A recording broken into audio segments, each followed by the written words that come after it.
पाहायची आहे आजची बातमी आज, तर पाहत रहा नागराज। माजी आमदार शिवाजी पाटील कवेकर यांच्या MIDC येथील स्वामी विवेकानंद शाळेच्या राजमाता जिजाऊ या खाजगी वसतिगृहातील 13 वर्षीय दलित विद्यार्थ्याचा मृत्यू।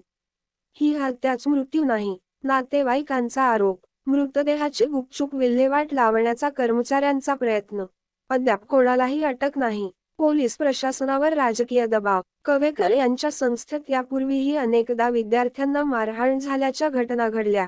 शिक्षणाची पंढरी ठरत असलेल्या लातूरात माजी आमदार शिवाजीराव पाटील कवेकर व भाजप युवा मोर्चाचे माजी जिल्हाध्यक्ष अजित पाटील कवेकर यांच्या विवेकानंद या वसतिगृहातील अरविंद खोपे या 13 वर्षीय दलित विद्यार्थ्याचा हत्याकांड घडल्याची धक्कादायक घटना समोर आली आहे। विशेष म्हणजे या विद्यार्थ्याच्या मृतदेहाची गुपचूप विल्हेवाट लावण्याचा प्रयत्न करणाऱ्या कर्मचाऱ्यांना पालकांनी खळगे हात पकडलंय। संस्थेतील कर्मचारी फरार असून अद्याप कोणालाही अटक करण्यात आलेली नाही। पोलीस प्रशासनावर राजकीय दबाव असल्याचं समजतंय। कवेकर यांच्या या शाळेत व या वसतिगृहामध्ये यापूर्वीही अनेकदा विद्यार्थ्यांना मारहाण झाल्याच्या घटना घडल्या आहेत, मात्र याकडे प्रशासकीय यंत्रणेने दुर्लक्ष केल्याचे दिसून आले। कवेकर यांचं राजकीय वजन, कारवाई करण्यास अडसर येत असल्याची माहिती सूत्रांकडून कळते।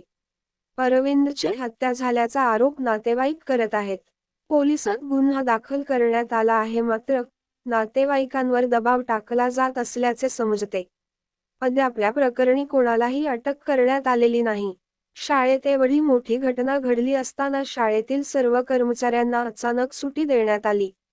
जवळपास 4,500 विद्यार्थ्यांना घरी पाठवण्यात आले। या घटनेची माहिती देणाऱ्या विद्यार्थ्यांनाही कोंडून ठेवण्यात आले होते। या आश्रमशाळेत निवासी विद्यार्थी बहुतांश हे दलित, मागासवर्गीय व भटक्या विमुक्त जाती आदिवासी आहेत। त्यामुळे या विद्यार्थ्यांचा वाली कोणीच नाही असेच या घटनेवरून दिसून येत आहे। सध्या राज्यात महायुतीचे सरकार असल्याने हे प्रकरण थातुरमातुर कारवाई करून दाबण्याचा प्रयत्न होईल यात शंका नसल्याची चर्चा लातूर शहरात होत आहे। त्यासाठीच कवेकर पिता-पुत्र मुंबईला रवाना झाले असल्याचे समजते। ही हत्या जातीय द्वेषातून झाली असल्याचा आरोप विद्यार्थी करत आहेत।